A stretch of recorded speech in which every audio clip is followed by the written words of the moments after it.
Hello there, my name's Brandon and I make pictures out of tiny squares. And last weekend I took part in the annual GameBoy Pixel Art Jam, which was hosted by the folks at GB Studio Central. And the premise of this jam is to make some pixel art based on a selected theme, and then to follow the technical requirements necessary for it to actually be displayable on real Game Boy hardware. After the jam's over, they plan to put together a downloadable Game Boy ROM of all the entries, so there's actually a very real reason to be following those Game Boy specs.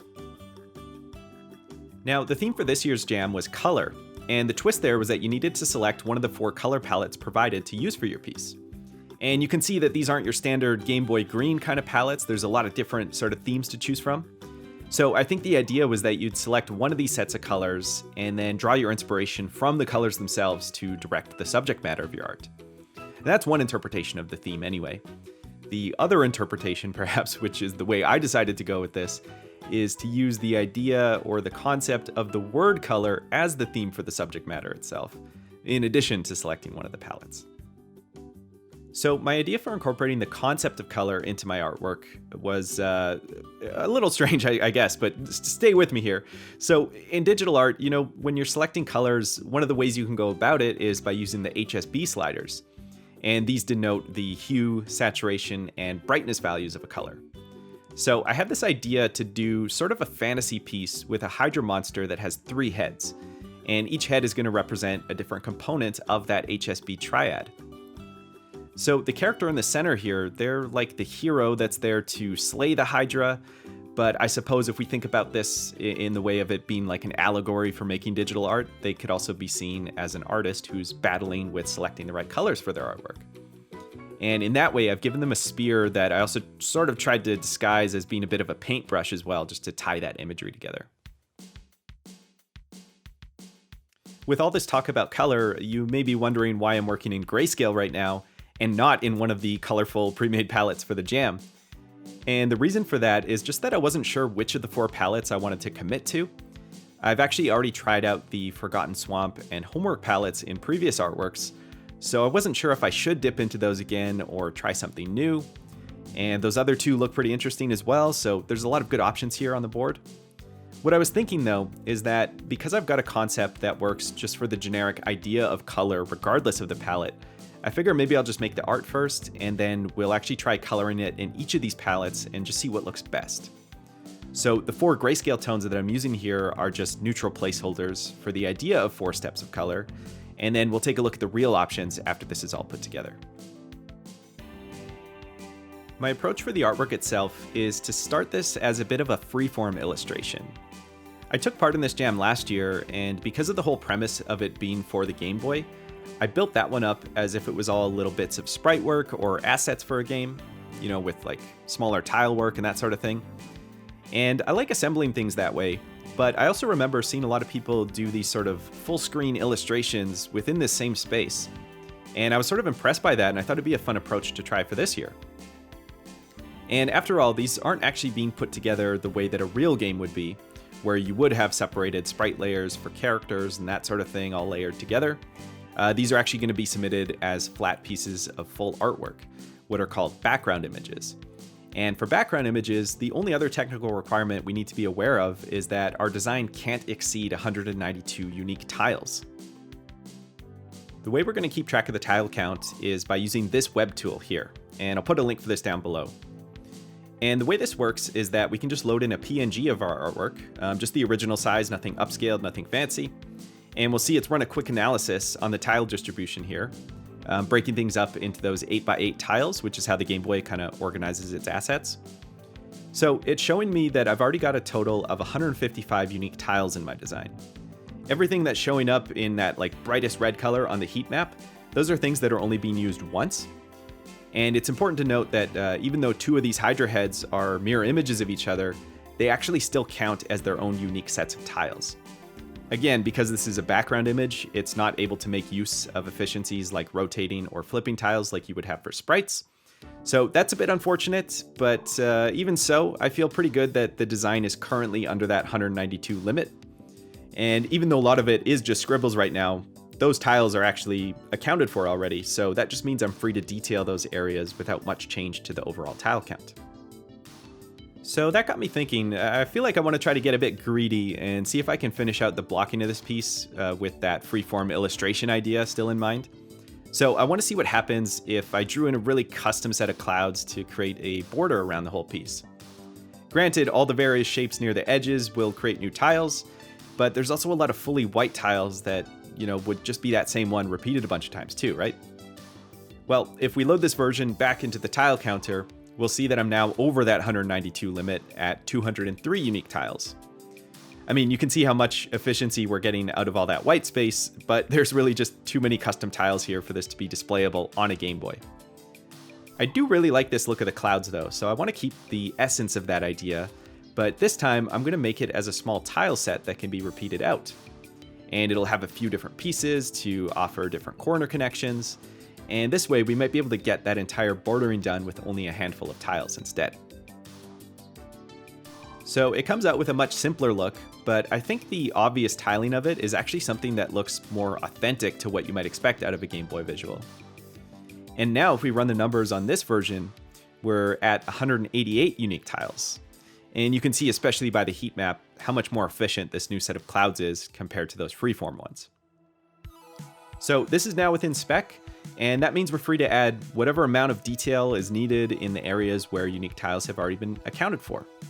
So one of the important things for the piece is to differentiate each of the Hydra heads with their respective color component identities. Starting off with the one that's meant to represent hue, this is a bit tricky because we do actually only have a maximum of 4 hues at our disposal. So I wanted to find ways to use this limited color palette that could at least give the feeling of more potential of hues at play. I popped in a thing that's meant to be like a color wheel kind of visual, and then found a few ways to mix and match those colors into different patterns and textures that hopefully just provide enough variety of color mixing and feel like there's a lot more being offered by these limited tones.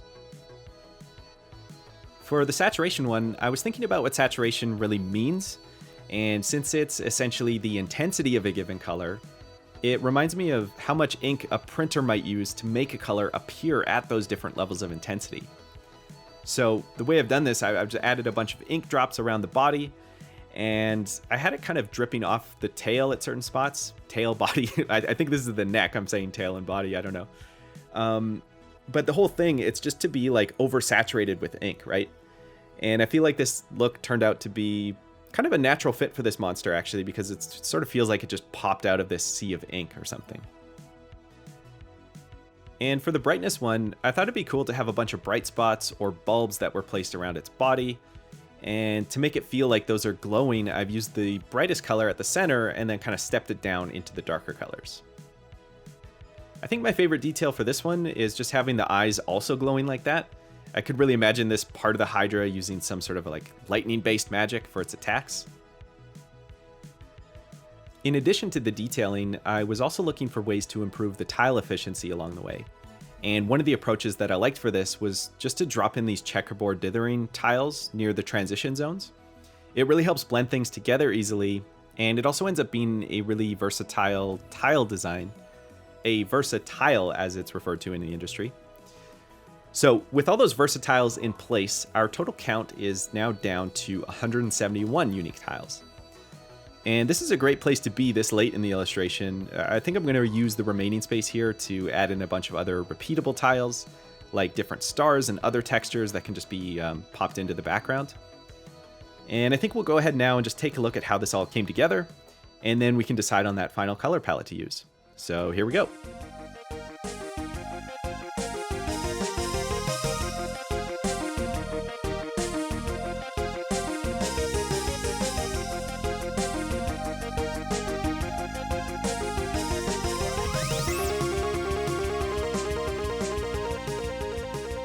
Alright, one of the final additions that I spent the remaining tile space on were these little icons of the different art tools.